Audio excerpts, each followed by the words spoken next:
Hello, you wonderful people, and welcome to another episode of Crime Centric. This being a show, it's about crime dramas that I watch. For today's episode, I'm going to talk about the latest episode of Big Sky. A lot of really interesting things went down in this episode, so let's break it down. Well, first and foremost, let's start off with Jenny's side of things, where she picks up where she's interviewing Max and her mom, and it's like, right, all their lies. It's like, Max didn't know things were going to go as wild as they are. There are a lot of dead people. All this is involved because, yeah, they got some money, but once again, I said at the beginning of the season, don't take just strange money you find like that. You never know who that's associated with. I mean, once again, I've never seen the movie all the way through. I've saw bits and pieces of it, but isn't that like the whole premise of No Country for Old Men?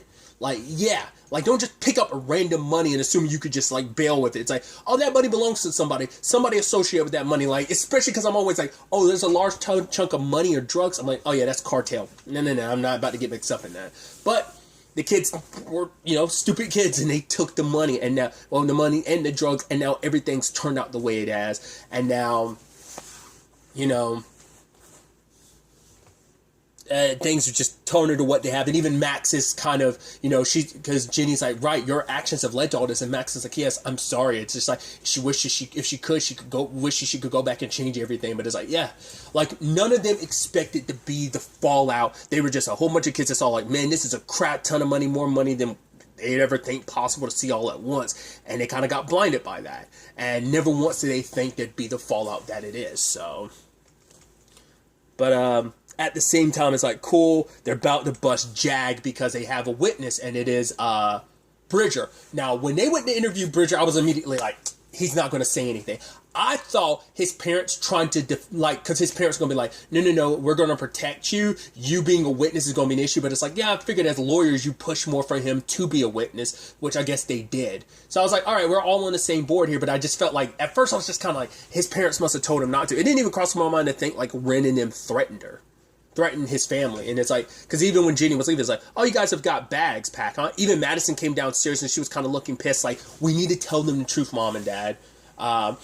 Because it's like, yeah, like, oh, you're a liability, but I guess it's easier just to scare you off because it's like, once again, it's like, yeah, white family gets murdered, that's going to be a whole issue. It's like, murdering a white kid, that's not fine, but saying like, oh, that's going to draw attention. Doing an entire family, it's going to be a whole even bigger draw of attention. So he decides, like, I guess Ren found scaring them was just the best tactic. I mean, it was always going to lead to what she wanted. That's what she planned to do, was a scare tactic against Bridger, and it was working until Jag had to decide to, like, step in and do his thing as well. I mean, granted, it didn't fully work, considering the fact is that, well, there was other things at play here. Once again, everything's just, like, feeding into itself because I guess Travis never told T-Lock to go look for the money. I thought he did. I guess T-Lock made that decision on his own because he's the only one who knows who had the money last. So he went to Max to get to Madison's room to get the money so he can bail and disappear. Like, yeah, saying everything about the family. It's like, yo, you sure as hell made sure to disappear by yourself, so. But Max not having the money led to, like, Bridger being in a complicated situation he was in, having to tell his teacher, which then eventually led to the teacher getting in the middle of it, him telling, like, oh, you should tell your parents. Well, he got even more motivated to tell his parents the moment the karate teacher got killed, but then Madison had already told his parents. So it's just, like, just one domino after another, just, like, everything's connecting and continues to, like, knock down the dominoes, so. The Bridger and his Madison, their family just like bailed, so they're out of all of this. So that's interesting. Whether this is the last time we'll see them, whether they're on the indefinite vacation or what the circumstance is going to be. But I love that. Yeah, they had Jag and they were interrogating, but he's so smug. But you could tell, like, it's still rubbed in the wrong way when it's like, when Jenny was like, oh, do you take your dad's orders or Ren? Are you her little bitch? I was like, yeah, because he doesn't like that. He has an inferiority complex when it comes to his sister. Now, with the way the episode plays out, part of me is like, oh, could it be that the way he puts it down on, like, oh, you're nothing more than this to Dad, it's like, maybe there is some truth to that, but she will always be kind of like his princess. So it's like, because later on their dad shows up and he's like, oh, so how's things with Ren? And it's like, he's like, yeah, it's like, yeah, are you looking after her? He's like, of course I am, Dad. He's like, no, you're not. You're lying. And it's like, I love that because it's like, it makes it seem like the relationship, the dynamic, at the very least, Jag feels like, oh, I'm the favorite son. It's like, no, he he's kind of his dad's whipping boy. It's just kind of like, okay, I gotta be here to kind of do your. I'm more your lapdog than I am your son. And it's just like, I do everything I can to try and appease you, because he's like, I'm higher on the totem pole than Ren, but probably barely. I mean, if anything, Ren probably is higher than him. I think Jag tries to make their relationship seem like it, like, make at least Ren feel like, oh, Dad doesn't care about you as much as you think he does. I think that's just to make himself feel better, because what Ren brought up last episode was like, yeah, he is jealous of her, because, like, right, nothing he ever does is good enough, and yet he is the one that, like, right, if Ren fails in some shape or form, it is my fault. I think maybe there is some truth to that, but it's like, cool, it's like, oh, you weren't maybe being a supportive enough brother, you should have done something, you should have helped her or steered her away from this, yada, yada, yada. So, Ren is the one who ended up helping him out of these circumstances, and she's like, kind of don't worry about it. Like, it seems like she is going her own way. It doesn't even seem like she cares about Jag or her dad anymore. It's like, I'm gonna do my own thing. And Jag, being like the douchebag that he is, decided to pump Tanya for information, which Tanya originally was like, oh, you know anything, ask your sister. It's like, loyalty, I appreciate it, Tanya, but come on, we're on the same side, so tell me everything. And Tanya kind of had this smile, like, oh, I know you're kind of a psychopath, but it's like, would he do anything to Tanya? Because that is Ren's person, and that would be like, she's kind of become Ren's left hand, whereas Dono's the right hand. Tanya's become the left. Once again, the dominoes.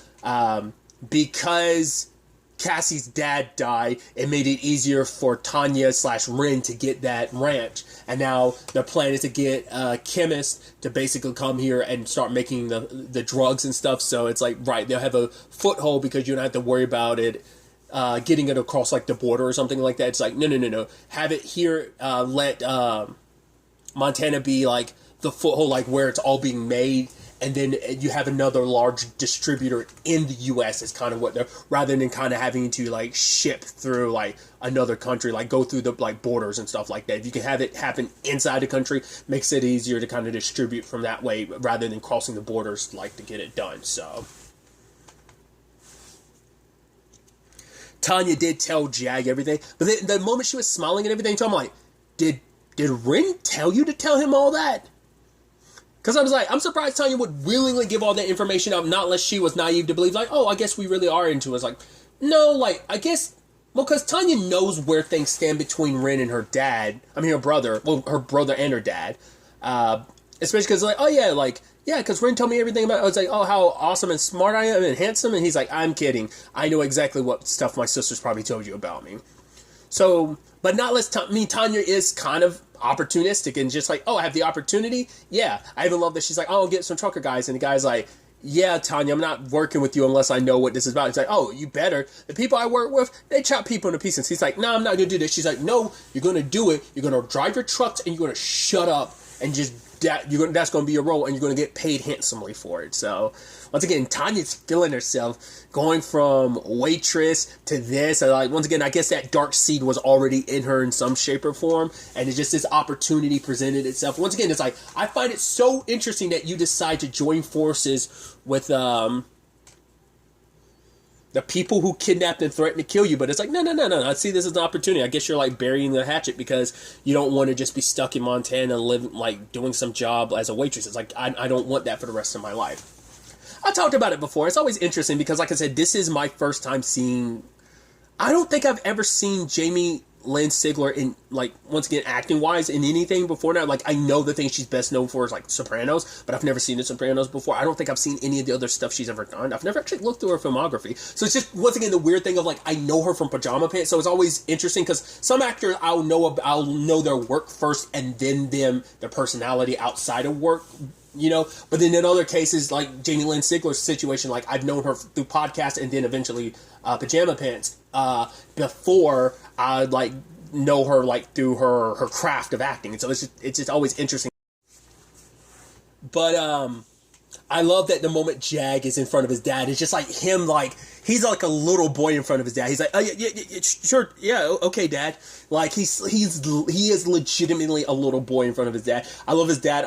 I can only assume that's their stepmom, or it might even be their stepmom. That might just be their dad's girlfriend. But I love that she's just kind of like this stereotype of just kind of like, hey, like she's like out there taking pictures. She's like, get out of the way of my picture, because she's probably making like social media posts or whatever.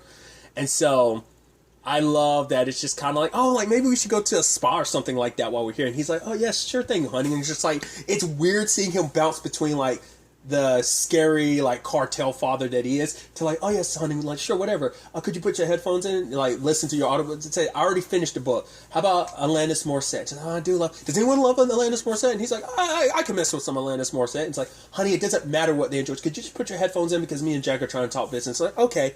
See, Jack feel better, and Jack proceeds to jack Ren's whole operation, and even Drew was looking at him like, that's messed up, dude. But it's also because he kind of likes Ren, which I love that. Is like, really? She will eat you alive, bro. Jack's like, just ask about Billy, the ex, who's dead. So the question is, does she do that? Is that a dono thing? Because even they've had their interesting relationship too, so who knows how to properly define that. I guess like if you were to put it in certain regards, it'd be kind of like a servant and master type of relationship. Just more so in the sense of you'd see it mainly like in like that anime sense of like, oh yeah, you're the person I serve and I'm secretly in love with you type of thing. Like I'm wondering if that was kind of what I think maybe Dono and Rin just have their own dynamic that isn't really fully defined. Like it's not like master servant, friend, boyfriend, girlfriend. Like it's something, a mixture of all of the above while also being none of the above. You know, maybe it's something of that. Maybe it's just complicated like that. But their father, even though Jack kept shooting it down like, oh, this plan is terrible, it's like that's why I'm also like, their dad has a lot more respect for Rin than... Because I think maybe her perception of her dad, it's mainly through the interactions with her brother. Her brother being like, no, that's stupid. Dad doesn't like that. It's like... Once again, it's not like he has all of their dad's favor. Like, even he has to prove himself time and time again. But, yeah, the plan that he said was kind of like stupid. Like, their dad wasn't going to be all about it. Either it's because he legitimately had no intentions of initially using it. And he was like, oh, I'm on the spot. I told Dad I had a plan. He's like, no, I want to hear it. He's like, wait, now? It's like, yeah. Let me hear it now. Pitch it to me now. And so he's like, crap, I don't actually have a plan. Here's my sister's stupid plan. Oh, it's good? Oh, maybe because he also knew it was good, but he just, like I said, Drew seeing him there and being like, oh, I know you're, it's jacking your sister's idea, so she's not going to appreciate that one bit. Not unless that was the whole plan, not unless Ren's got something else going on. She's setting this all up so that when her father and brother take over the operation, do what they're trying to do, they take the fall for it so she can bounce and kind of swoop in and take over everything. I was like, oh no, the keys to the kingdom are mine now. Like, because she made it clear like she has no intention of doing anything with her father and brother. And was like, no, I'm done trying to prove myself to you guys. I got my own thing going on. So I think she set that whole thing up with Tanya, but we'll have to wait and see. Other elements to this episode, obviously Cassie's still dealing with the aftermath of her father's death, and she ends up turning to Lindor, and it's like, right, you told me it was wrong. I was like, no, I just told you it was a guess. I just know Wolf has something to do with this. She's like, yeah, there's the serial. He's like, yeah, but because he doesn't want to get her hopes up, but at the very least, it's like, right, we got to investigate the Wolf situation. So, which the Wolf thing didn't go out the way I thought it would, because I was like, oh, you're going to get found by Lindor and end up in the hospital. It's like, no, luckily his dog was licking him, so he got up, but he ended up finding his wife dead. It's like, you're pretty banged up yourself, and it's just like, man, things are not going your way at all. And eventually, Lindor and Cassie did find their way to his spot. All his animals were gone, so either that was something Ronald did beforehand, or maybe just because he found his wife and just believing like everything he's built and trying to do means nothing. It is kind of his own fault for trying to like... He had someone like Ronald rather than doing the right thing and turning Ronald in, but to be fair, he's tied to the people that were helping Ronald, who was part of this whole Rick thing. So it's like, that's why it's like, you're so interesting to be like, oh, I'm nothing like my brother, but you have ties to like Milton and stuff, and that's tied to all that Rick and the human trafficking and stuff. So it's like, you have ties to it yourself, but I guess you weren't as in bed with them. Maybe you have a tangential connection through your brother or just your own relationship with Milton that led to all this, but it's just... He was just always trying to, like, restore the Legarsky name is kind of his point, but it's like, regardless of it all, you're the one that brought Ronald into your home trying to bend him to treat him like an animal. Well, people are a form of animal, but still, like... thinking he was something that you can reform using the tactics you use to kind of reform animals to try and get him to be reformed. So it's like, you kind of brought this upon yourself. Because even at the last second, Lindor was like, yeah, like, he'd use his own tactics to break an animal, and he was like, and he started thinking, like, is that why he had Ronald? He was trying to do that to Ronald? Like, the only one who's going to be able to give them the answers is Wolf. And Wolf's like, fine, just don't point your guns at me, I will help you. Because they all found out finally it was Ronald. Because it leads to the RV that Jenny told her partner to look into. He looked into, got surveillance footage, and saw Ronald. So it's like, boom, got him, put an APB out on him, which Ronald's not in the best condition right now because Scarlett's trying to take care of him. Phoebe hates his guts. It's like, I know that's not his real name. I know what his real name actually is. And I love her being like, kind of saying that creepy kid thing of, I know you're going to die. I had a dream about it. It's like, and he was like, yeah, my mom said it's not good to talk about your dreams. It's kind of disgusting. I'm like, I guess more so in reference to, like, wet dreams is kind of what she was referencing. But once again, I think Ronald kind of took that as, like, all dreams or whatever, or maybe he's trying to leave out the pervertedness of, like, oh, a wet dream by just saying, like, oh, dreams in general is what my mom was against. He had his weird upbringing. That's why he kind of turned out the, it's like how much is nature, how much is nurture. But that's also the thing that's going to be interesting about Phoebe, because Phoebe's like had it up to here with the whole Ronald thing. And then like, because she's also starting to see her mom in a different light. Because I'm wondering, is she going to start thinking like, oh, if I get my mom away from Ronald, my mom will be better again. But she's doing all these bad things, like stealing from a store, threatening the security guard, saying like, oh, I could either scream for help or I'm going to go for your balls with this. It's like my mom is like, how long before Phoebe realizes like, wow, your mom's already been kind of jacked up for a while. It just took her meeting her right counterpart, that being Ronald, to make it happen. They have the plans to go to, like, Alaska with the cabin, and it's a pipe dream that she's reluctant to go down that route, but she's just like, oh, no, I'll go there for you, Ronald. Phoebe wants nothing to do with it. The fact is they made that point to be like, oh, here's his gun and it's locked up. I'm like, cool. So who's going to kill Ronald? Is it going to be Cassie that's going to pull the trigger because it's like, oh, you killed my dad, so I'm going to kill you? Is it going to be Phoebe being like, oh, I'm kill you because you're a bad guy, you're a bad influence on my mom, I'm trying to save me and my mom? Who knows? Is it going to be a thing? Because like, this is like the most vulnerable you've ever seen Ronald, and it actually legitimately makes me feel bad for him. Like, you're like, despite like, oh man, he feels so weak and frail, until he literally strangles that woman who came in to clean up the room, and is like, right, I can't have you calling the police to like, just because you're worried about me, because you're like, oh man, you're hurt, like, let me call the police or an ambulance or something. So Ronald would end up summoning up the last of his strength to kill her. He's pretty banged up, not only for the wound, but I'm sure like, that seems like that's, especially because it was a piece of wood, it's like, yeah, that's probably super infected. So yeah, things aren't looking good on that front. Like, I think what Phoebe said was, like, the dream is going to come true. Ronald isn't going to survive this. Just the question is, who's going to get him? And what does that mean? Like, is Scarlett going to escape with Phoebe at the end of it at all? Will Scarlett get busted? Did this Phoebe get taken into, like, foster care? Or there's, like, other... Well, because she doesn't have any other family because her aunt's dead. Ronald took care of that. I'm sure, like... I'm sure...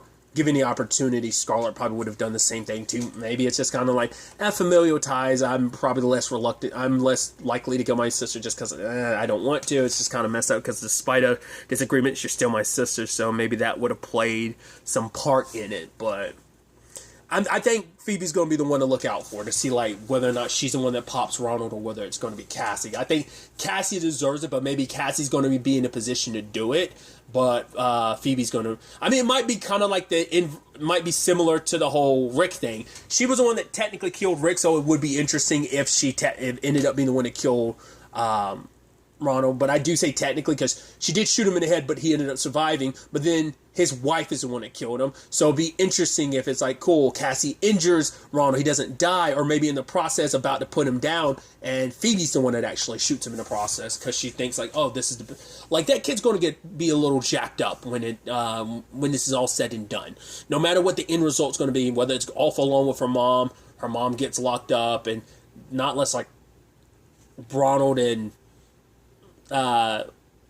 Scarlett do the whole Romeo and Juliet thing and Phoebe stays behind, or not unless they try to include her in that. So I don't know. Just that's not going to have the happy ending everyone hopes it's going to. Not unless Ronald ends up getting arrested yet again, because it's like, oh no, we're not going to let you get it. Well, it's going to come down to that, because it's like, right, they still need Ronald for the end result of all this, because Cassie also needs to know, why'd you kill my dad? It's like, right, I came after you, but it's like, right, I was going to walk away, but your dad wouldn't let me. And it's like, that's going to probably piss her off even more. It's like, yeah, but it's because my dad cared about me, he was worried about me, and you could have done other stuff, but what did you do? You egged him on by saying like what you were going to do, and so I try to forget about you, Ronald, and you still came back in my life and killed my dad. Even when I tried to let this all go because I didn't want my family dragged into it, my family still managed to get dragged into it. There is no escaping all of this. So. Then on the flip side of things of all that, there's also the Travis situation. He prevented Diedrich and his guy from killing him by being like, okay, I'm a cop. I'm like, wow. Wasn't expecting you. You kind of have to drop the ball there, because it's like, cool, you kill me, you're going to have a whole world of issues, because if I'm an undercover cop, that means people are going to come looking for me, and they find out you're like, that's going to be more heat that you don't want. Hey, all I want is to take down that Ren and Jag's dad in particular. You can go run things however you want to. I can even get you the money.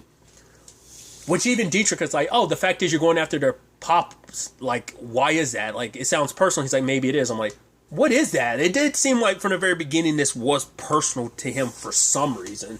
So, poor Jenny, though, because Travis is, like, the problem is, like, undercover worker and just maybe just his personality in general. He keeps so many damn secrets. He helps her enough if it helps benefit him, but he doesn't, like, let her know, like, his role in everything, you know? Because he, like, shows up at her place like, oh, everything's fine. He's like, yeah, I just had a back-to-back nighter. That's all it was. It's like, Jenny could help you, but, you'd rather rely on everything yourself because this is your personal vendetta, and that's... things aren't going to work out with Travis. They shouldn't, because Jenny's been nothing but honest with him, and he's done nothing but keep secrets from her. I get it. It's part of the job, but I don't think that's conducive for her. So it's just sad because, like, the love life situation doesn't work out. It's just like... Last season was blow after blow for Jenny. Like, this Travis thing, if he don't end up dead, at the very least, they definitely need to walk away from each other, because I do not think they're good for each other. I don't think he's good for her. It's just like, no, she needs someone better in her life, in my opinion. He keeps too many secrets, and it's just like, yes, like I said, it's part of the undercover life, but I don't think that's conducive with who Jenny is now after everything, so. We shall see. But he also set some stuff forward, because he told Dietrich, like, cool, the person who has the money is T-Lock. He's like, oh, funny. The guy I sent you to kill. He's like, yeah, it is ironic. I mean, if he had killed T-Lock, you wouldn't have been any closer to getting the money. Granted, T-Lock did know and kind of gave the information about where the money was, but still. And now it's like, cool. So where is he? Travis is like, you'll have to find him yourself. That's up to you to figure out. So... And that's what the stuff at the ending, at first I was like, okay, it's a number of people that could be. That could be Ren and them, but I'm like, it's probably not Ren. Because Ren has no reason to go after him, because she doesn't know that T-Lock has the money. Only reason why she went after Bridger and his family, was to keep him quiet so her brother wouldn't get caught up with the cops. So there's that, which Dad wasn't too happy about hearing about. I wonder, did Ren tell him that, or did he just have his own connections to know? He probably keeps an ear out, being like, anytime he finds out one of his children got arrested, he probably has an ear to the ground to always know about that. But it's definitely got to be Dietrich. Like, Dietrich and his guy is the one who kidnapped Max's mom and her, just because it's like, right, they're the closest connection to T-Lock, so they have to be the ones behind it. It's like, cool, Travis his actions are also putting people in danger too. Once again, he's like, I don't care, do whatever you need to. It's like, yeah, a little girl, a teenager, and her mom got kidnapped. And things got a little bloody because there's blood in there, and that's on you, Travis. Like, your selfish need to make your case or your personal revenge, it isn't just Max and the Bridger and Madison and Harper who made some mistakes. It's like, you are making some moves too that are having consequences on so many other people, so... It's definitely going to be interesting to ultimately see where all of this ends up taking us going forward into the next episode. But really, that's all I'm going to talk about. Until next time we meet, be happy, be safe, live life to the fullest, and enjoy it. good day, and goodbye.